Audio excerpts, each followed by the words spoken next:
ഇങ്ങോട്ട് വരുന്നത് 3 ദിവസത്തെ വിദർഭ യാത്രയ്ക്ക് ശേഷമാണ്. ആ വിദർഭയിൽ കഴിഞ്ഞ 6 മാസങ്ങൾക്കിടയിൽ 1000-ലധികം കർഷകർ ആത്മഹത്യ ചെയ്തു എന്നാണ് സർക്കാരിന്റെ കണക്ക്. നമ്മൾ അവരുടെ വീടുകൾ സന്ദർശിക്കുകയുണ്ടായി. എന്താണ് സ്ഥിതി? വീടുകൾ ചെറിയ കടമെടുത്തിരിക്കുന്നു. ഒരു സമ്പന്ന വർഗം, ധനിക വർഗം കടം നൽകുന്നു പാട്ടകൃഷിക്കാർക്ക്. ആ പാട്ടകൃഷിക്കാർക്ക് കടം നൽകുന്ന എത്രയാ പലിശ? 120% പലിശ. 100 രൂപക്ക് 10 രൂപ മുതൽ 20 രൂപ വരെ എല്ലാ മാസവും പലിശ. ആ പാട്ടകൃഷിക്കാരൻ കൃഷി നശിക്കുന്നു. കൃഷി നശിക്കുമ്പോ പ്രധാനമന്ത്രി ഫസൽ ബീമ യോജനയിൽ ഇൻഷുറൻസ് നൽകും എന്ന വാഗ്ദാനം കൂടി ഉണ്ടായിരുന്നു. ഇന്നെന്താ സംഭവിക്കുന്നു?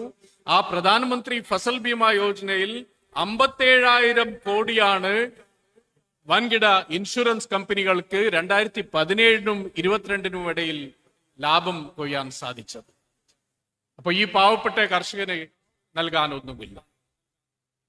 EMS ജീവിതം മുഴുവൻ സാമ്രാജ്യത്വത്തിനെതിരെ പൊരുതിയ ഒരു സഖാവാണ്. എല്ലാ വിധത്തിലും രാഷ്ട്രീയമായിട്ടും അതിനെതിരെ പ്രചരണത്തിനിറങ്ങിയും സംഘടനാപരമായും സാമ്രാജ്യത്വത്തിനെതിരെയും വർഗീയതക്കെതിരെയും നിന്നൊരു സഖാവാണ്. ഇന്ന് സാമ്രാജ്യത്വം വലിയ രീതിയിൽ അക്രമങ്ങൾ അഴിച്ചുവിടുന്ന ഒരു സാഹചര്യമാണ്. ഗാസയിൽ നടക്കുന്നത് നമ്മൾ കാണുന്നില്ലേ? ഇസ്രയേലും അമേരിക്കയും കൂട്ടക്കുരുതി നടത്തുന്നത്. അതിനെതിരെ സമരങ്ങൾ ഒരുത്തിക്കൊണ്ടുവരാൻ ലോകത്തെല്ലായിടത്തും സമരങ്ങളും പ്രത്യേകിച്ച് ഇടതുപക്ഷം നടത്തുന്നുണ്ട്. ഇവിടെ സമരങ്ങൾ നടത്തുമ്പോൾ അതിനെ വർഗീയവൽക്കരിക്കാനാണ് ഭരണകൂടം ശ്രമിച്ചുകൊണ്ടിരിക്കുന്നത്.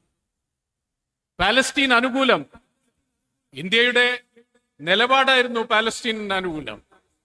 ആ നിലപാട് ഉയർത്തിപ്പിടിച്ചുകൊണ്ട് സമരമുഖത്തോട്ട് വരുമ്പോൾ, ഐക്യദാർഢ്യം സൂചിപ്പിക്കുമ്പോൾ അതിൽ മുന്നോട്ട് വരുന്നവരെ ദേശദ്രോഹ കുറ്റവും മറ്റും ചുമത്തുന്ന ഒരു സമീപനം. നമ്മൾ നിരവധി സമരങ്ങൾ കണ്ടിട്ടുണ്ട് ഈ 10 വർഷങ്ങൾക്കിടയിൽ. കിസാൻ ലോങ് മാർച്ച് നാസിക്കിൽ നിന്ന് മുംബൈ വരെ. 2020-ൽ ഡൽഹിയിൽ 380 ദിവസം നടന്ന സമരം. ഈ നവലിബറൽ നയങ്ങൾക്കെതിരെ നടന്ന സമരങ്ങളാണ്.